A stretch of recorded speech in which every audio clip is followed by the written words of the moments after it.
Assalamualaikum warahmatullahi wabarakatuh. Masih bersama dengan kami channel Edi Prayitno, Menahem Ali Official dan Graha Mu'alaf. Seperti biasa setiap malam Jumat kita mengadakan kajian-kajian yang istimewa buat Anda sekalian. Dan pada malam hari ini saya masih ditemani oleh Ustadz Menahem Ali. Assalamualaikum Ustadz. Waalaikumsalam warahmatullahi wabarakatuh. Dan ketepatan pada malam hari ini kita kedatangan seorang Ustadz yang bernama Ustadz Yuwono. Assalamualaikum Ustadz. Waalaikumsalam warahmatullahi. Gitu ya. Dari mana ini? Dari Puri Aloha Sidoarjo. Puri Aloha Sidoarjo. Alhamdulillah. Bisa main-main ke tempat sini. Ya, alhamdulillah. Untuk saudara sekalian, undangan ini buat baik itu orang Kristen katakan ya, yang ingin mengunjungi kami dipersilahkan, baik itu pendeta atau yang kalian sekolah teologi, sama-sama mengadakan kajian kristologi di tempat ini, atau yang lain bisa mampir ya, silahkan. Baik, pada malam hari ini kita akan membuka sebuah tema bahwa di luaran sana ada tuduhan bahwa Al-Quran itu ada yang dikatakan tidak asli lah, atau ada tambahan, atau ada pengurangan, di Ustadz Ali ya. Dan mereka biasanya menggunakan tuduhan ini ditujukan kepada sebuah mushaf dari Ibnu Mas'ud ya. Di sana dikatakan ada beberapa surah bahkan itu dikatakan tidak ada, yaitu surah yang dinamai An-Nas dan Al-Falah. Al-Falaq ya. Apakah benar tuduhan ini? Silakan Ustadz jawab soal ini. Kalau bicara mengenai tema yang sedang kita bahas malam ini, itu sebetulnya kita harus membuka banyak data. Apalagi yang sedang kita bicarakan, itu tema yang sangat penting dalam tradisi keislaman kita. Sebelum saya mencoba untuk menjawab pertanyaan Pak Edi, minimal kita harus tahu sekarang bahwa studi mengenai keislaman, baik itu di Eropa, di Amerika, itu sebetulnya merujuk pada 4 pilar studi utama. Ini semua bicara soal tema keislaman. 4 pilar utama itu apa saja? Pertama, studi mengenai Quran yang disebut Quranic Studies. Kedua, studi mengenai hadis atau hadis studies. Yang ketiga, bicara atau studi mengenai tarikh Islam maksudnya. Jadi studi mengenai tarikh. Yang keempat, studi mengenai sirah. Jadi 4 tema ini menjadi primadona dalam kajian akademik di Eropa dan di Amerika. Termasuk juga sampai ke Indonesia.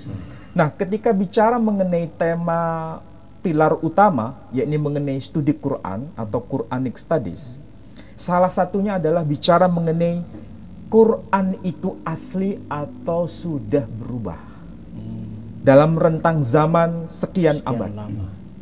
Apakah Al-Quran yang sedang kita baca sekarang atau yang diterbitkan sekarang itu memang berbeda dengan Al-Quran pada masa awal ketika Quran itu diwahyukan. Nah, salah satu pertanyaan tadi itu memang menggelitik kita semua. Benarkah ada beberapa ayat dalam Al-Quran atau bahkan beberapa surat di dalam Al-Quran atau beberapa kata di dalam Al-Quran itu sebenarnya tidak asli sebagaimana yang kita baca sekarang? Nah, yang ditanyakan Pak Edi ini memang menjadi isu besar, terutama dalam kajian di Indonesia antara Islam dan Kristen. Biasanya bicara soal ini. Ada 2 surah di dalam Al-Quran, yakni yang krusial itu adalah surah An-Nas dan surah yang kita kenal dengan Al-Falaq, yang kita baca setiap hari dan kita hafal 2 surah itu. Ternyata di dalam mushaf Ibnu Mas'ud itu tidak ditemukan sebenarnya. Informasi itu dari mana? Dari Arthur Jeffrey. Oh, dari bukunya Arthur Jeffrey. Dari bukunya Arthur Jeffrey yang mengkaji kitab Al-Masahif tulisan Abu Dawud. Dan apakah pernyataan atau argumentasi dari Arthur Jeffrey itu berdasar pada informasi hadis yang bisa dipertanggungjawabkan keotentikannya, itu yang perlu dibicarakan dalam studi hadis. Kesimpulannya sederhana, bahwa hadis yang menyatakan bahwa Ibnu Mas'ud tidak mencatat atau tidak menganggap dua surah tadi itu sebagai bagian dari pewahyuan Quran, itu merupakan hadis yang lemah. Dari sisi sanad sangat-sangat lemah, dan dari sisi pembuktian manuskrip juga sangat-sangat lemah. Kesimpulannya sederhana, pertanyaannya. Kalau dua surah itu tidak ada di dalam Al-Quranul Karim, yakni surah Al-Falaq dan surah An-Nas, tidak termaktub di dalam mushafnya Ibnu Mas'ud, berarti kira-kira ada berapa ayat yang hilang? Kalau kita hitung saja, misalnya surah An-Nas itu ada 6 ayat. Oke, 6 ayat. Kalau itu seandainya tidak ada di dalam mushafnya Ibnu Mas'ud, minimal 6 ayat itu tidak ditemukan. Sedangkan ayat yang paling akhir, ayat yang ke-6 dari surah An-Nas, itu ada berapa kata? Ada berapa kata? Minal jinnati wan nas. Ada 4 kata. Minimal kalau seandainya itu ayat tidak tercantum di dalam Al-Quran, sekian ayat tidak ada. Padahal kalau kita lihat, apakah mushaf Ibnu Mas'ud sampai hari ini dapat kita saksikan bacaannya? Apakah mushaf bacaan riwayat dari Ibnu Mas'ud sampai hari ini masih dapat kita akses? Nah, itu kan yang menjadi pertanyaan besar bagi kita. Betul. Nah, sekarang sebelum itu saya bahas, semua terbitan Al-Quran yang sampai kepada kita sampai hari ini itu sudah diakses oleh banyak para penghafal Quran. Dan dari semua terbitan Quran yang ada, dari riwayat Ibnu Mas'ud, dari riwayat perawi-perawi yang lain yang kita kenal, nanti ada Imam Warash, ada Imam Hafiz, dan lain sebagainya. Itu kalau di jumlah total kata di dalam Al-Quran itu ada 78.364 kata. Katanya. Semua kata Al-Quran yang terbit sampai hari ini, yang terbit, yang dipublikasikan kepada semua halayak, itu jumlah katanya adalah 78.364 kata. Jumlah juz di dalam Al-Quran semua ada 30 juz. Jumlah surah di dalam Al-Quran ada 114 surah. Dan apakah betul jumlahnya demikian? Semua serentak sama. Lalu yang membedakan apa di antara terbitan-terbitan Quran itu? Nah, ini saya bongkar sekarang. Baik yang muslim supaya paham, yang non-muslim supaya juga paham. Apa perbedaannya? Kalau ditanya, apakah betul Quran yang terbit sampai hari ini itu ada perbedaan? Saya jawab, ada. Perbedaan apa? Perbedaan lahjah. Lahjah itu apa? Dialek. Kalau jumlah katanya, apakah semua terbitan Quran itu sama sampai hari ini? Jumlah kata yang dipakai sama, yakni 78.364 kata. Yang beda itu apanya? Yang supaya kita ini paham. Sambil contoh. Mungkin Ustadz bisa baca ya di ini aja, surah Al-Fatihah. Ya, ini Quran terbitan yang dikenal dengan riwayat Imam Hafiz, ya, Imam Hafiz. Nanti saya baca Quran biriwayah Waras yang merupakan mushaf Ibnu Mas'ud, ya. Nanti tolong dibaca di sini. Di sini aja lebih baik nanti kita menemukan kata Ya. tertentu ya. Surah Al-Baqarah, mungkin bisa dilihat terjemahannya dulu Pak Edi. Surah Al-Baqarah, surah yang kedua, ayat 132. Oke. Sekarang Pak Edi bisa terjemahkan langsung. Al-Baqarah ayat 132. Dan Ibrahim telah mewasiatkan ucapan itu kepada anak-anaknya. Demikian pula Yakub. Ibrahim berkata, "Hai anak-anakku, sesungguhnya Allah telah memilih agama ini bagimu, maka janganlah kamu mati kecuali dalam memeluk agama Islam." Nah, itu arti terjemahan dalam bahasa Indonesia. Ya. Oke.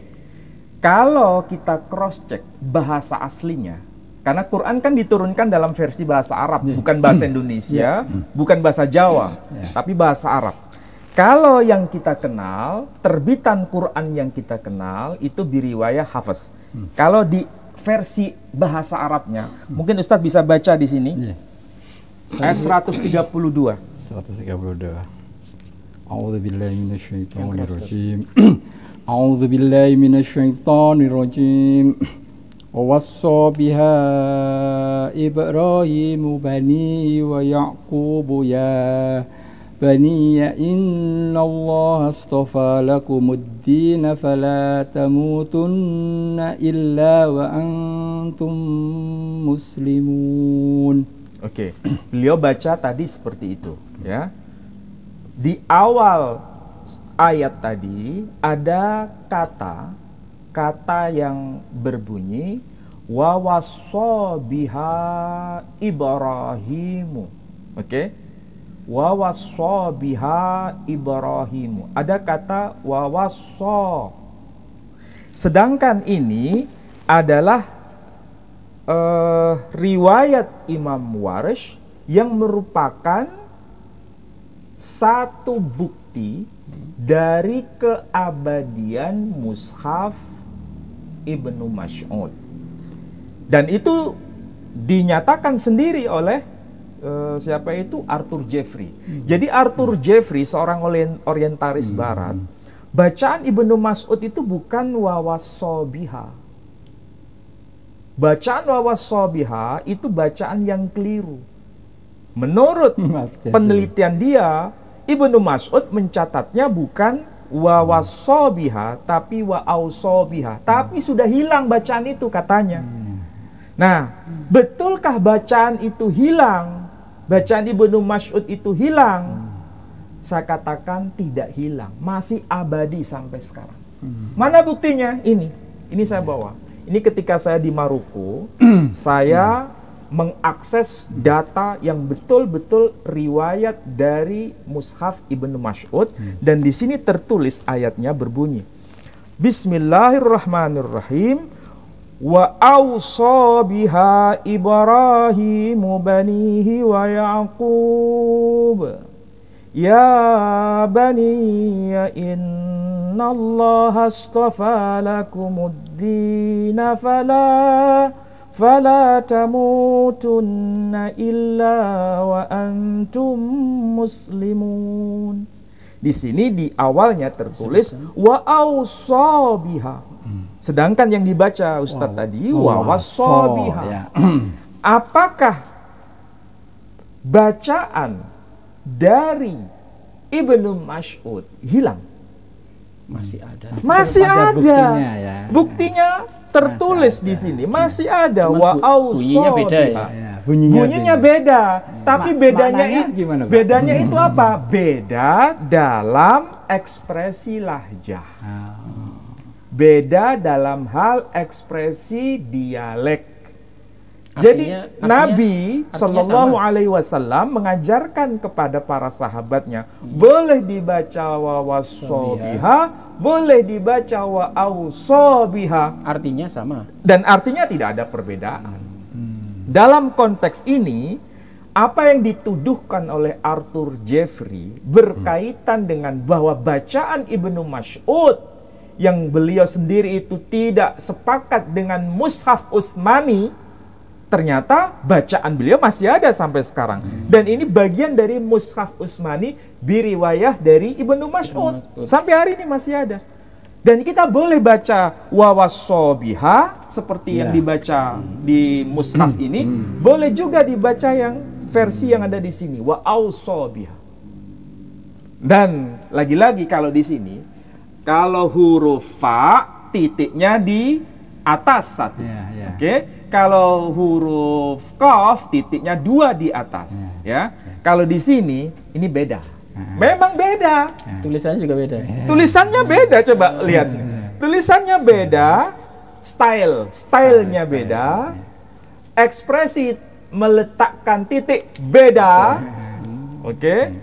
Dan kata pilihan yakni lahjah beda, tapi tidak mengurangi makna. Artinya sama. Di sini kalau menulis huruf fa itu titiknya 1 di bawah. Misalnya wab'ats fihim, titiknya 1 di bawah, ya kan? Titiknya 1 di bawah. Tapi kalau tertulis huruf qaf, itu titiknya 1 di atas.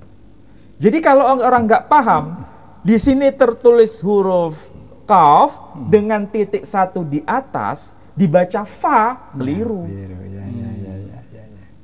Kalau huruf fa, titiknya 1 di bawah. Kalau di sini, yang Quran yang biasa kita baca, itu fa hurufnya 1 di atas, qaf hurufnya titik 2 di atas. Jadi cara meletakkan titik beda. Memang harus diakui dan umat Islam harus paham. Dan ini diterima oleh para Dan ulama ini Al-Quran. diterima oleh para ulama ahli Al-Quran. Sedangkan Arthur Jeffrey melihat ini perbedaan. Ini dianggap perbedaan yang melebih-lebihkan. Ya. Dan Arthur Jeffrey kayaknya memframing bahwa umat Islam menyembunyikan mushaf Ibnu Mas'ud. Padahal tidak. Sampai hari ini mushaf Ibnu Mas'ud dapat kita akses, dapat kita baca, dan dapat kita lihat kata demi kata dan kita teliti. Jadi umat Islam yang awam, ya, atau umat Islam yang cerdas, yang kuliah di kampus, semua harus tahu mengenai hal ini. Karena apa? Framing mengenai Quran itu berubah. Framing bahwa Quran itu sudah tidak asli. Quran itu ditambah-tambah ayatnya, ditambah-tambah kata-kata yang ada. Dan itu membuat Al-Quran sudah tidak seperti pada masa awal. Itu tidak bisa dipertanggungjawabkan. Semua ini ya, kalau dibandingkan antara yang saya pegang, Quran yang saya pegang ini, dengan Quran yang dipegang oleh beliau, itu jumlah kata yang dipakai sama. Kalau di total semua ya. Kalau di total sama. 78.000 sekian tadi. Jadi tidak berbeda. Dan jumlah surahnya berapa? Tetap sama. Di sini 114 surah, di sini juga 114 surah. Jadi Ibnu Mas'ud tetap di sini ada yang namanya surah An-Nas dan surah Al-Falaq. Urutannya juga sama. Ditunjukkan, Ustaz. Ini surah Al-Falaq, ini surah An-Nas yang terakhir. Terbukti bahwa ayatnya terakhir tertulis minal jinnati wan nas. Apakah tulisannya beda? Memang beda tulisannya. Oh, tulisannya beda. Beda di mana? Kalau di sini tulisan minal jinnati wan nas, nun ada titik di tengah. Di sini minal jinnati wan nas, min di sini, nun tidak ada titiknya. Jadi dari sisi style tulisan itu beda memang. Tetapi kalau dibaca sama, minal jinnati wan nas, karena tradisi dari transmisi riwayat Ibnu Mas'ud, cara penulisannya seperti ini. Ini sambil contoh. Nah, contoh yang lain misalnya, yang mungkin supaya yang lain bisa kenal ya. Ini bacaan Ibnu Mas'ud itu kayak apa? Nah, ini saya berikan contoh. Ya. Di sini ada tertulis begini. Bismillahirrahmanirrahim. Alif lam mim. Dzalikal kitabu la raiba fihi hudal lil muttaqin. alladzina yu'minuna bil ghaibi wa yuqimuna as-salata wa mimma razaqnahum yunfiqun walladzina yu'minuna bima unzila ilaika wa ma unzila min qablik wa bil akhirati hum yuqinun ulaika ala hudam min rabbihim wa ulaika humul muflihun. Ada sesuatu yang aneh nggak? Iya, anehnya di mana? Cara membaca. Ya, betul. Kalau di situ dibaca wabil akhiratihum yuqinun. Kalau di sini dibaca wabil akhiratihum dan seterusnya. Mukminun tadi ya. Di sini tertulis Mu'minun. yuminun, di Iya. situ terbaca yu'minun. Ya. Hal seperti ini harus diketahui oleh semua umat Islam supaya tidak ada framing bahwa Al-Quran versi ini, versi itu berbeda, berarti Quran tidak asli lagi. Enggak, bukan begitu. Itu meskipun kalau kita sholat memakai bacaan versi Versi yang saya baca iya, tadi dengan ini sah. gitu ya. Menurut versi bacaan yang dibaca secara umum tadi juga sah. Artinya Artinya nggak ada masalah. nggak ada masalah sama. Nah, jadi ringkasnya,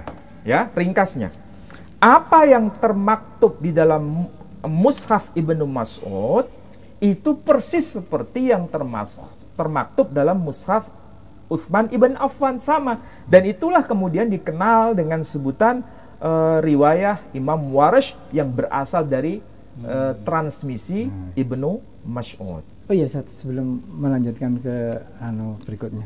Tadi kan perbedaannya ketika di Al-Baqarah 132 tadi kan satunya wa'auso dan wawaso. Artinya bagaimana, Ustaz? Artinya nggak ada masalah. Artinya sama, Ustaz. Artinya nggak ada itu masalah. Perlu ditegaskan karena Iya, tetapi memang secara bahasa beda. Oh iya. Ya kan? Dialeknya beda. ya. Sama beginilah.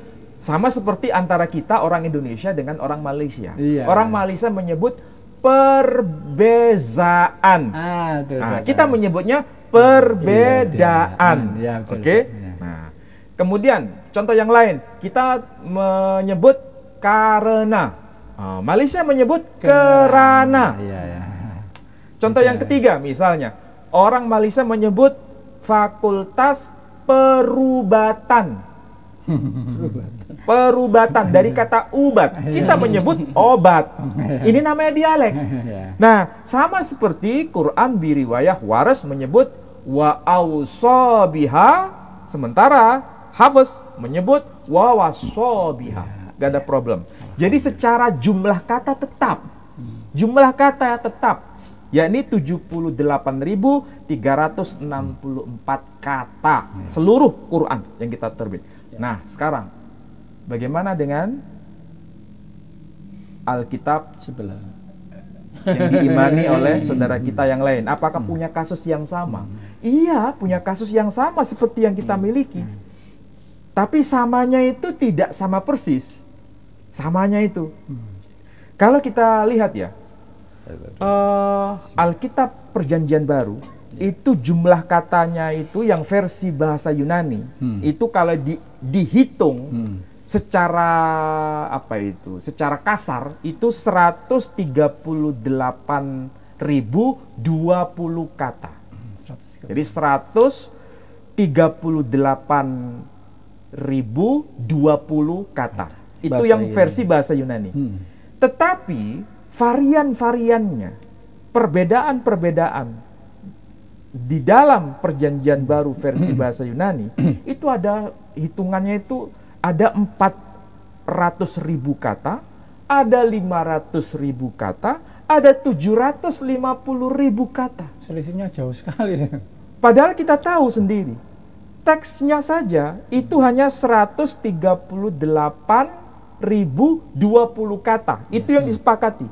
Tetapi varian-variannya itu malah 400.000 kata, bahkan sampai 750.000 kata. Bayangkan, itu berapa persen tuh dari 138.020 kata? 3 kali lipat. 3 kali lipat. Kalau itu dibandingkan dengan 400.000 kata.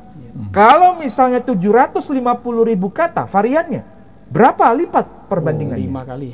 Nah, kenapa bisa begitu? Karena memang tidak disepakati mana ini yang merupakan bagian dari pewahyuan dan mana yang tidak. Saya ambil contoh. Pak Edi bisa lihat Markus pasal yang ke berapa itu? 16 ya. Ayat yang ke-9 sampai ayat yang ke-20. Itu tidak disepakati apakah itu bagian dari tulisan asli Injil Markus atau tidak. Oh, ini pasal terakhir ini. Iya, pasal yang terakhir. Kalau di versi online itu kan sampai ayat yang ke-20 kan? Mulai dari ayat yang ke-9 sampai 20. Tapi teks yang tertua, ya, teks Yunani yang tertua, ini ya bicara mengenai teks yang paling tua, yang mendekati era zaman kekristenan awal. Itu tidak tertulis itu. Pasal 16 ayat 9 sampai 20, tidak ada. Pertanyaannya, lalu bagaimana bisa muncul ada ayat 9 sampai ayat 20? Itu dari mana? Karena itu ditemukan dalam versi yang lebih muncul belakangan, yang lebih kuno tidak ada. Itulah kemudian diperdebatkan. Jadi kasus seperti ini juga ada di dalam tradisi kekristenan. Bicara soal ini asli atau tidak. Waduh. Coba bayangkan, itu berapa itu perbedaannya? Kalau kita jumlah kata di dalam Al-Quran, jumlahnya semua sama. Tetapi kalau saudara kita di kalangan tradisi Kristiani, sampai dalam konteks lebih parah. Nah, sambil contoh misalnya, Pak Edi bisa cek yang Injil Matius pasal 19. Injil Matius pasal 19 ayat yang ke-29. 29. Injil Matius pasal yang ke-19 ayat 29. Ayat yang ke-29. Dan setiap orang yang karena namaku meninggalkan rumahnya, saudaranya laki-laki atau saudaranya perempuan, bapak atau ibunya, anak-anak atau ladangnya akan menerima kembali 100 kali lipat dan akan memperoleh hidup yang kekal. Nah, oke. Pelan-pelan Pak Edi. Ya. Terjemahannya, pelan-pelan dihitung.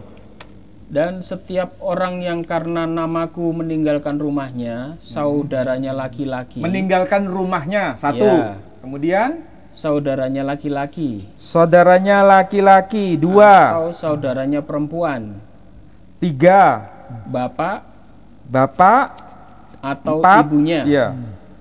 Ibunya 5. Anak-anak. Anak-anak atau ladang. 6. Atau ladang 7. Berarti ada 7 kata. Ya. Meninggalkan rumahnya, saudara laki-laki, saudara perempuan, bapak, ibu, anak-anak, dan ladangnya. Atau ladangnya. Total berapa tadi? Berapa kata tadi? 7 kata. 7 kata. Ya. Oke. Sekarang kita lihat Alkitab bahasa Yunani yang saya pegang ini. Ya. Ini Alkitab bahasa Yunani yang saya pegang.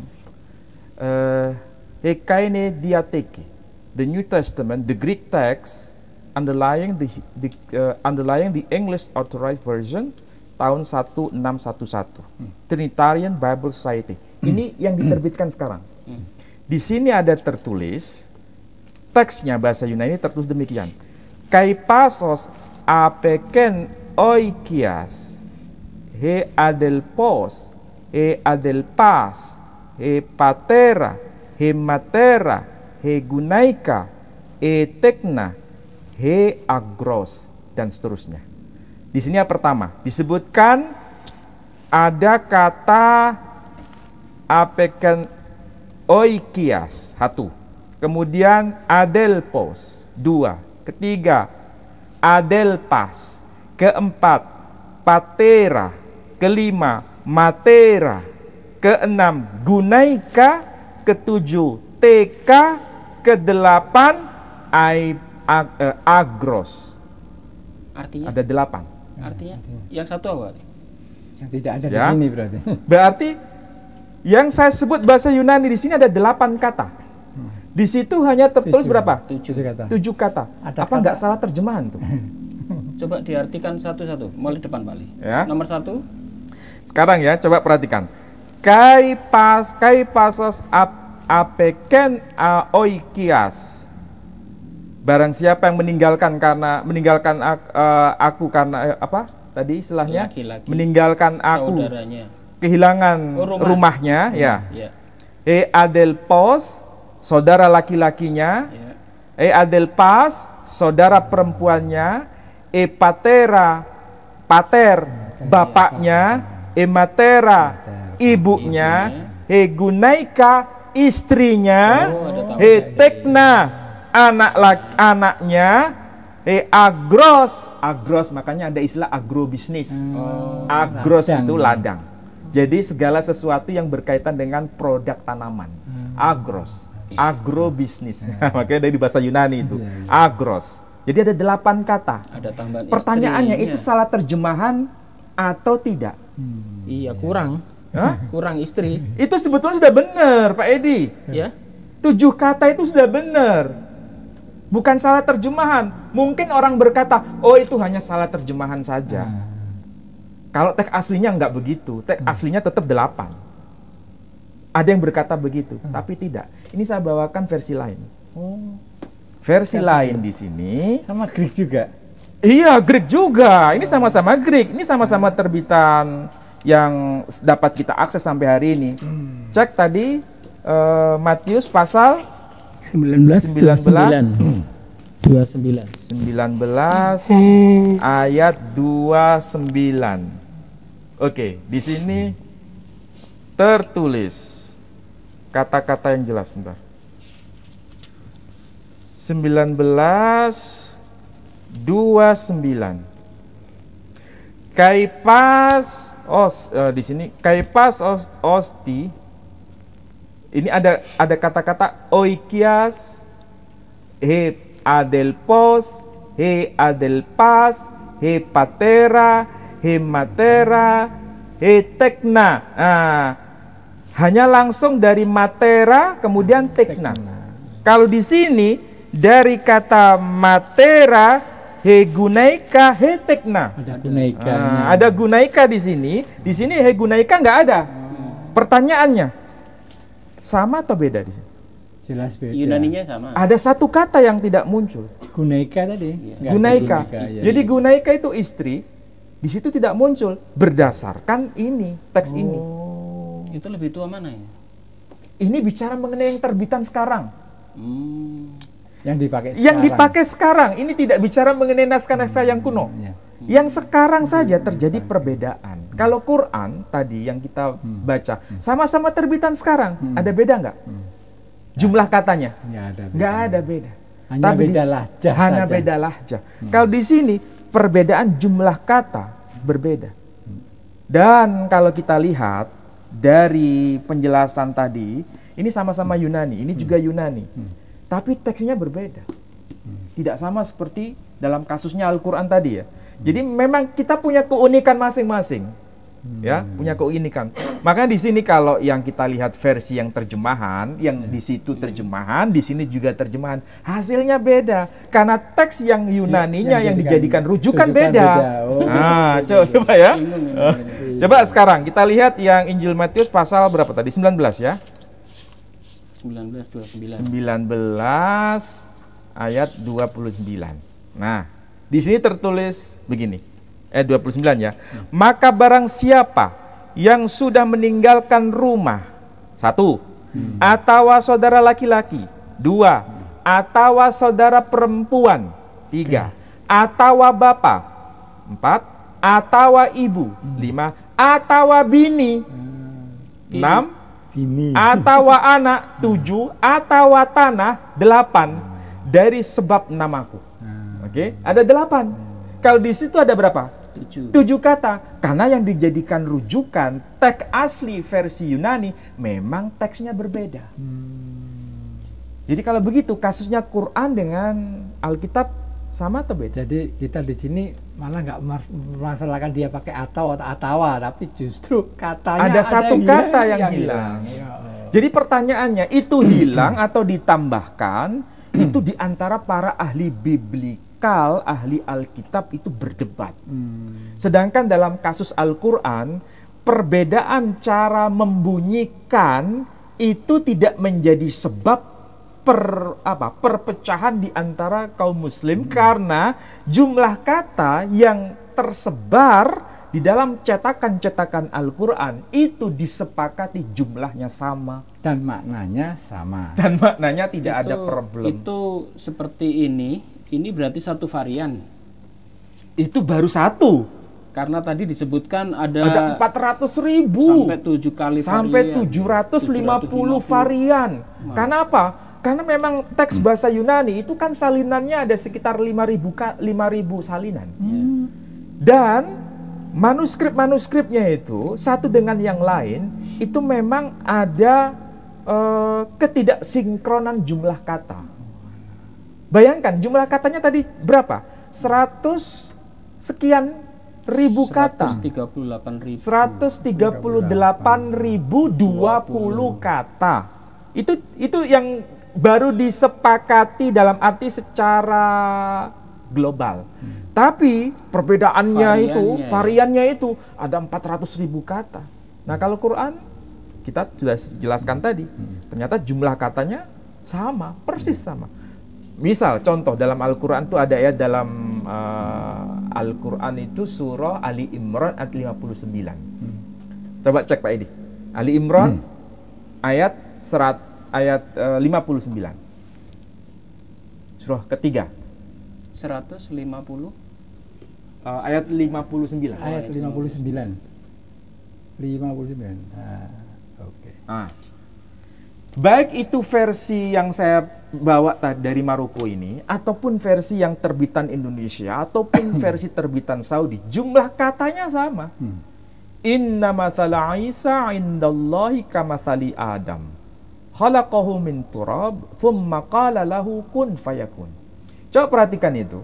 Inna mathala Isa indallah kamathali Adam, itu total jumlahnya 7 kata. Kemudian khalaqahu, itu sentral, ya.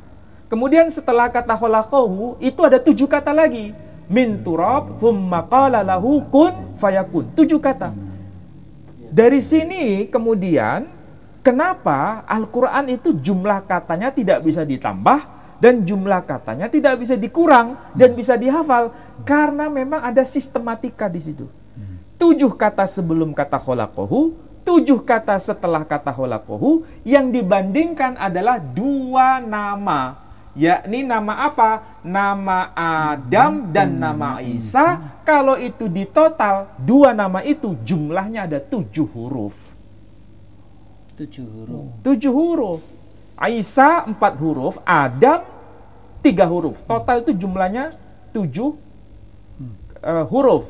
Sedangkan katanya 7 kata sebelum kata khalaqahu, 7 kata setelah kata khalaqahu. Makanya tidak bisa ditambah kata yang ada dan tidak bisa dikurang kata yang ada.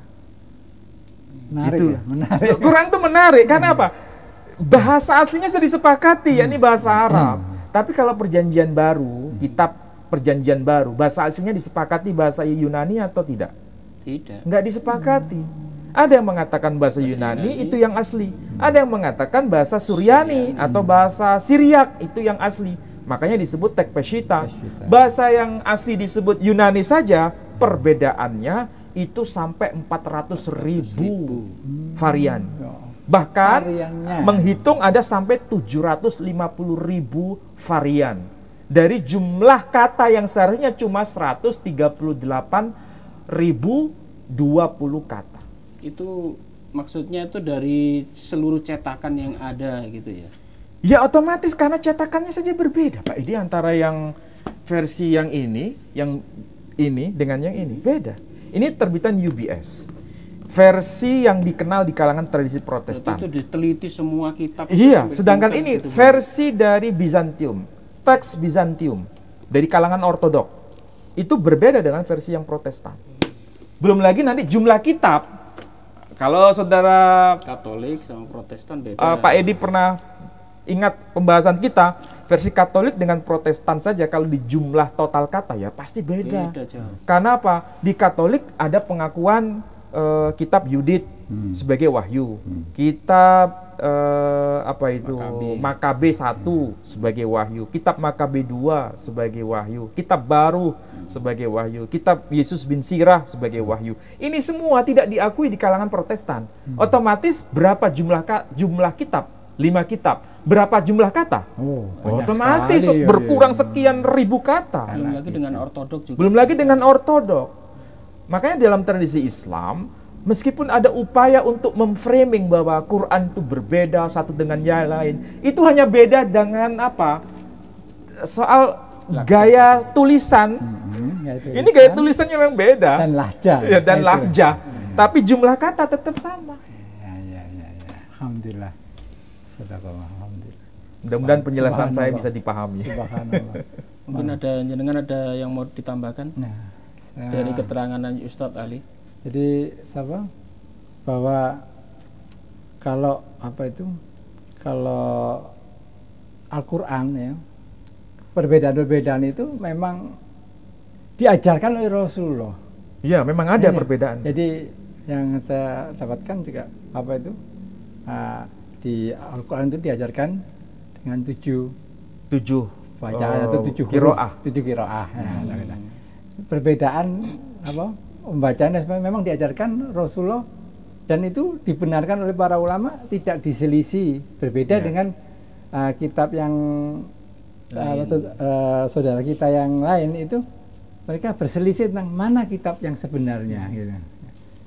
Dan yang luar biasa, Al-Quran terjaga kesuciannya, terjaga kebenarannya, dan tidak ada masalah. Misalkan di sini ada ulama dari Maroko sholat dengan bacaan waras dari Mushaf Ibnu Mas'ud. Dari Mushaf Ibnu Mas'ud kita tetap mengikuti sholat dan sah, dan artinya juga sama. Alhamdulillah gitu.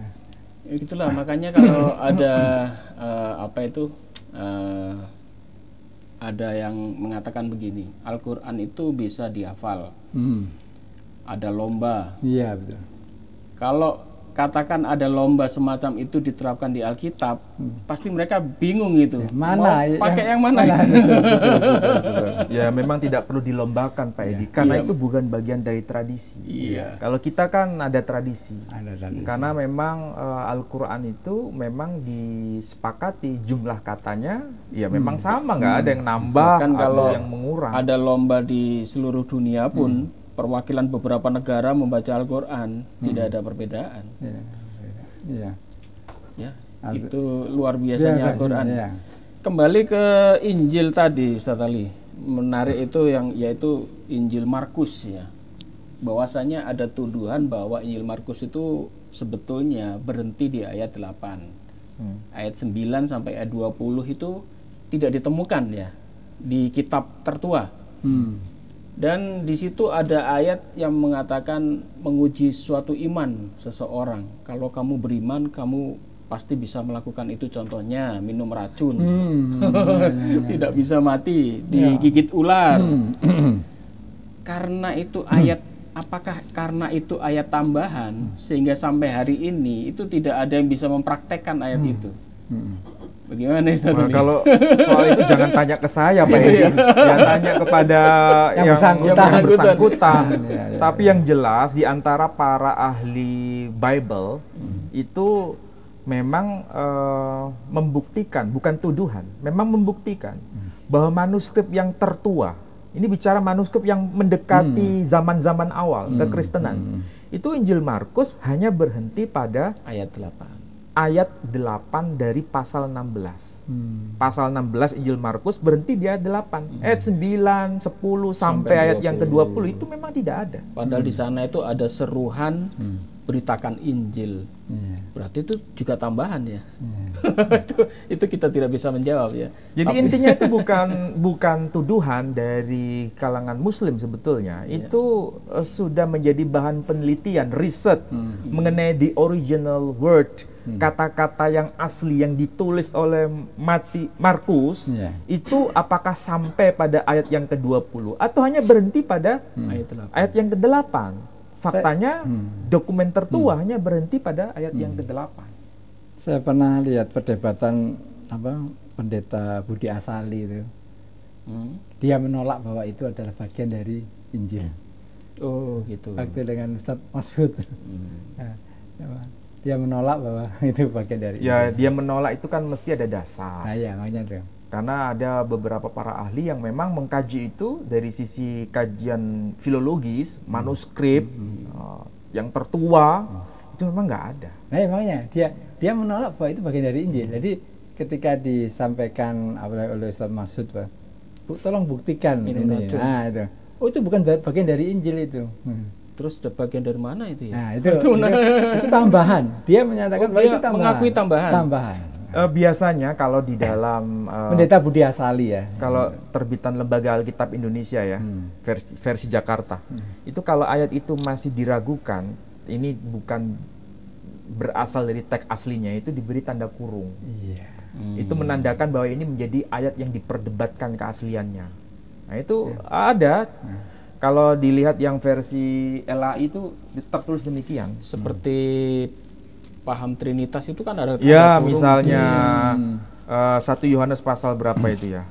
Dalam 1 Yohanes. Trinitas itu ya. Ya, itu dianggap sebagai sesuatu yang masih diperdebatkan di antara para ahli. Apakah ini asli atau tidak? Nah itu. Kalau di sini coba saya cek itu diberi tanda kurung enggak? Pasal berapa Pak Edi? 1 Yohanes ya? Yang Trinitas itu Mas, ingat Mas? Arki and Hologos. Oh bukan. Satu. Yang tanah, air dan Saya agak lupa yang jelas itu di surat Yohanes tuh. Ya, intinya ada beberapa kata yang disangsikan sebagai bagian dari teks asli itu diberi tanda kurung. Kalau di Islam, di Quran, kalau teks itu diragukan, ya nggak ada yang diragukan. Makanya tidak ada tanda kurung di dalamnya, nggak ada. Iya. Kalau tanda kurung itu biasanya di semacam penjelasan. Terjemahan, di terjemahan tafsir. diberikan ada tanda kurung. Ya, merupakan tafsir. Tafsir ya, terjemahan. Misalnya wabasyarnahu bighulamin halim, dalam kurung Ismail Ya, gitu. Itu tafsir. Seperti kul hai Muhammad. Ya, betul. Saya kira demikian Pak Edi ya. 1 Yohanes 1 Yohanes 56. Coba. 1 Yohanes. Inilah dia yang telah datang dengan air dan darah, yaitu Yesus Kristus, bukan saja dengan air, tapi Bentar. dengan air dengan darah. 1 Yohanes pasal 1 Yohanes 5 pasal 6.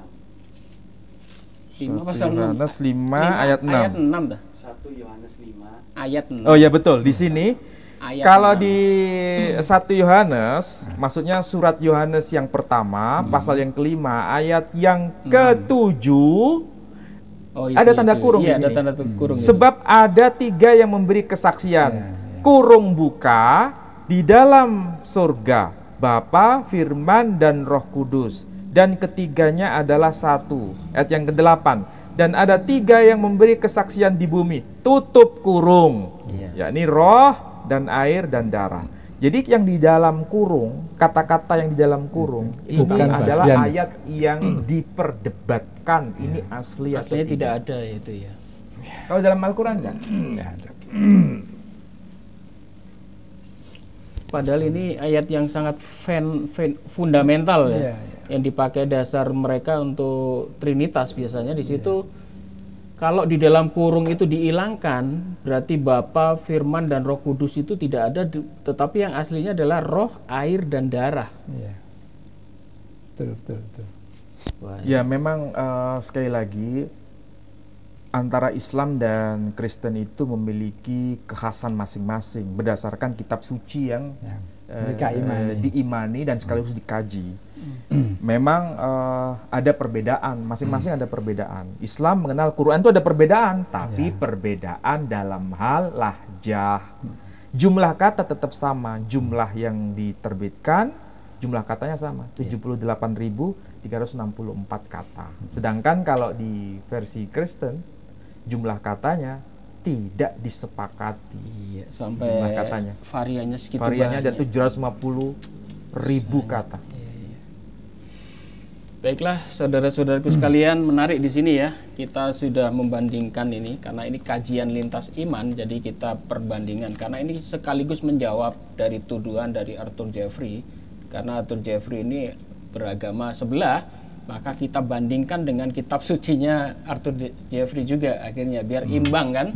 Kalau Arthur Jeffrey menuduh Al-Quran itu ada ayat yang hilang, bahkan satu surat tadi hilang. Dua surat malahnya. Ternyata ini sudah dicek. Ya, bahkan Ustadz Ali jauh-jauh beli kitabnya langsung ke Maroko. Untuk menjawab ini saja Ustadz Ali harus beli bukunya ke Maroko. Masya Allah. Jadi ternyata ini bukan hanya ngomong kosong kita menjawab bahwa ada buktinya. Ini ada kitabnya langsung beli dari Maroko, dan itu ternyata salah ya, tidak benar apa yang dituduhkan oleh Arthur Jeffrey. Dan sebaliknya kalau kita bandingkan di Alkitab, ternyata muncul beberapa varian, bahkan ada tambahan, ditambahi ada tanda kurung dan sebagainya, bahkan ada beberapa ayat yang diperkirakan itu malah berdasarkan kitab aslinya yang manuskrip lama itu malah nggak ada, tetapi di terjemahannya agak baru itu dimunculkan, yaitu di Markus pasal 16 tadi. Baiklah saudara-saudaraku sekalian, saya ingatkan sekali lagi bahwa yayasan kami dari Yayasan Pembina Mu'alaf At-Tauhid sampai hari ini masih terus ya melakukan pembangunan dan juga untuk mendanai para mu'alaf yang tersebar di hampir di seluruh Indonesia. Karena beberapa mu'alaf binaan kita seperti di Manado itu sudah tercatat hampir 600 mu'alaf. Belum lagi di Papua, belum lagi di Kalimantan, di Jawa dan sebagainya, dan semuanya membutuhkan dana untuk pembinaan. Untuk itu kami masih mengharapkan bantuan dari bapak-bapak dan ibu-ibu sekalian. Rekeningnya masih berjalan di Taxland ya, silahkan bapak ibu bantu. Dan saya doakan semua apa yang menjadi amal ibadah bapak ibu sekalian dibalas oleh Allah Subhanahu wa taala. Dan jangan lupa kirim ke Bank Syariah Indonesia di nomor rekening 111-888-9971 atas nama YPM At-Tauhid Jawa Timur. Semoga semua amal ibadah ibu dilipat kali gandakan. Rezekinya dilancarkan, kesehatan dilancarkan. Kesehatannya juga dilancarkan dan tetap istilahnya diberkahi oleh Allah Subhanahu wa taala. Amin ya rabbal alamin. Kemungkinan ada tambahan lagi nih, baik Ustadz Yuwono. Saya kira sudah cukup ya. Jelas, padat, dan bisa dipahami oleh Muslim maupun yang non Muslim. Baik, terima kasih. Dan sekali lagi karena di sini ada Ustadz Yuwono, dukung juga YouTube-nya ini. YouTube-nya namanya Josam. Karena beliau ini dakwahnya luar biasa, mulai membuat YouTube juga ya. Jadi mulai membangun channel YouTube baru. Jadi tolong didukung juga. Nama channelnya adalah Josam. Josam ini singkatan dari Juwono Samsucahyo.